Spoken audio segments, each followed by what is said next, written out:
welcome. This talk is going to be a bit deeper than what you're probably used to, but with that aside, I want to ask you, how often do you feel trapped in an unfair system? If you're anything like me, and you're watching the chaos of this political system divide us, or seeing how dysfunctional our government structures of powers are, then you're definitely not alone. I went through a very significant struggle when I woke up to the realities of our external predicament, but I'm here to tell you that that need not be the case for you. So many people think they've woken up from the matrix because they've become aware of these corrupt political structures, but they're wrong. This may be the very start of awakening, but don't let it guide you in the wrong direction. Just for a second, ponder this. What if I told you that true freedom isn't about breaking free from any external constraint, but rather liberating yourself from internal barriers? Today, we're going to dive into 4 essential steps for truly breaking out of the matrix.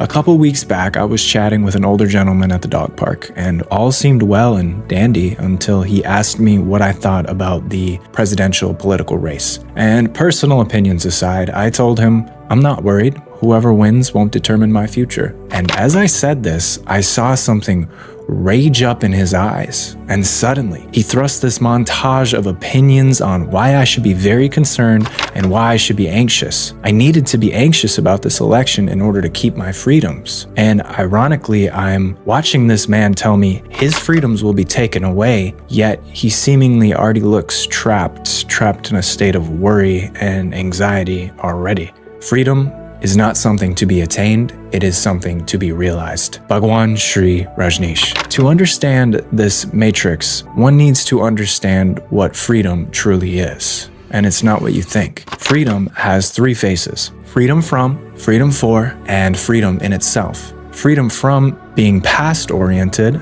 freedom for being future-oriented. With freedom from, you can think about freedom from a dictatorship, freedom from tyranny. It's a political approach. Freedom for, you can think about a revolution, freedom for this to happen, that to happen. It's sort of what happened in Soviet Russia, and we can see how that ended. Freedom from something, it's past-oriented. Freedom for is future-oriented. And these so-called freedoms will constantly suck you back into the matrix, and they are false and divisive. We are looking for this 3rd face of freedom if we truly wish to break out of the matrix. And once we understand that freedom is multidimensional and true total freedom has nothing to do with externalizing our power, then we can begin to break out of the matrix. And with this, we take full responsibility for ourselves and our circumstances. And how do we embrace this total true freedom? Where do we find it? How can we access it? Well, let's dive in and explore 4 keys that might surprise you. First, we have to look at the burden of conditioning, our own conditioning. This is critical. It's easy to see it in others, but we have to see it in ourselves to break free. Because from the moment we're born, we're bombarded with societal norms, expectations, and judgments. It's a little messy to look at, but this is what's often described as the prison of the mind. Imagine a bird raised in a cage, believing it can never fly because it's never experienced it. It's never been told that. It's not the cage that holds it back, it's its own belief. Many of us have internalized messages like you must succeed or you shouldn't express your true feelings, but these are just conditioned beliefs and they shape our reality. They trap us in a cycle of fear and conformity. Our minds are where these beliefs are stored. Our minds aren't ours. They never have been. True freedom from the matrix is being so absolutely absorbed in the present moment. We don't even worry about the future. We don't worry about the past. Beliefs no longer shape our reality and we can see what's true and clear. True freedom comes from being able to drop and use the mind at will. The mind no longer uses you. You use it. And you're no longer functioning like the 99.99% of people out there. So as a first actionable step on this journey, you can question all of your beliefs. Actually look at them. External, internal beliefs. And look at the word belief. Because in the word belief, right in the middle, is the word lie. Why are beliefs lies? Because they are malleable, forever changing, not something inherently real. Start by your own conditioning. Start identifying what beliefs you hold. Write them down. Challenge them. Seriously challenge them. Is this mine? Or is this something I've inherited? That bird has all the capabilities it needs to fly. It just doesn't believe it can. You too have all the capabilities to be happy, fulfilled, full of radiant energy. So begin the journey to reclaim your authentic self. Second key is this fear of judgment. We are inherently social creatures. The fear of what others can think or may think about us can easily be one of the greatest obstacles to true total freedom. If we wish to break out of the matrix where most people live, we need to be ready to be a misfit. And by the way, when we are socially good, we are often just living in the expectations of others. And if you want to authentically change your life in any way, you cannot be afraid of being bad or labeled bad, because what others perceive as good or bad is simply the perspective of how things have been. Picture this. You have a dream to create art, but you hesitate because you worry about criticism or your art not being good enough. The fear of judgment can paralyze us.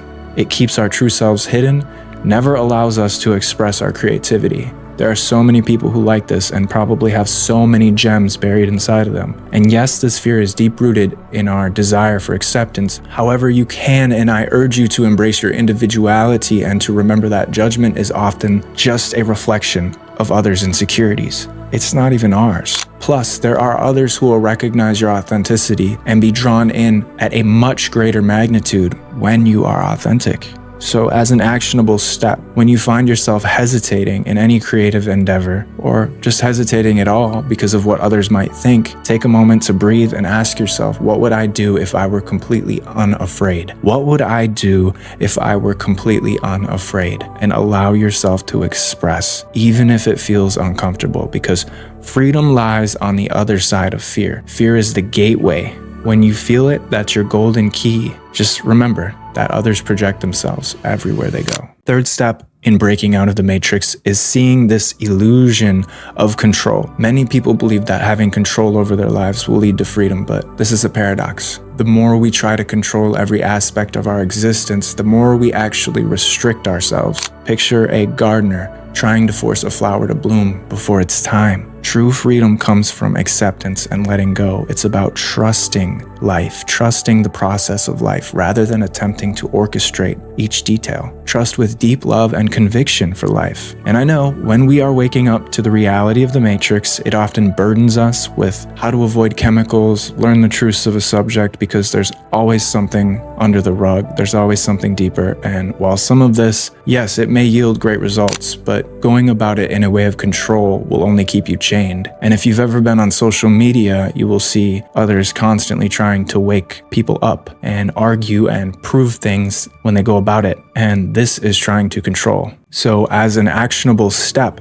we must start practicing letting go of control. Letting go means relaxing into existence itself. You're not against fighting. There's just an absence of fighting. No more fighting, no more struggling. And you can start with small things like a plan for the day. Allow some flexibility and spontaneity into your life. You might just find that in surrendering, you open up to new experiences and tons of possibilities. Finally, the big one being the lack of awareness or self-awareness. Many people live on autopilot, unaware of their thoughts, feelings, and desires. This lack of self-awareness creates a disconnect between who we truly are and how we present ourselves to the world. A river flows effortlessly, yet if it's dammed with a belief, it becomes stagnant. So awareness is what allows us to navigate the water of our own lives in our own life. It allows us to make choices that align with our true selves. This is the only way to actually break out of the matrix. And as an actionable step for this, there must be a daily practice of some sort. Mindfulness, some people call it meditation, spending a few minutes each day in absolute silence and observer mode, observing your thoughts and feelings without judgment. I like to slow down. I call it going deeper into the known, because for this, you don't actually have to change a whole lot of what you do during the day. You just go about it in a very conscious manner. You go deeper into the known. The known is what you already know, what you already do. Go deep into it. Be alive with it. And you can connect to your true desires, your true emotions, your true intentions aside from the mind.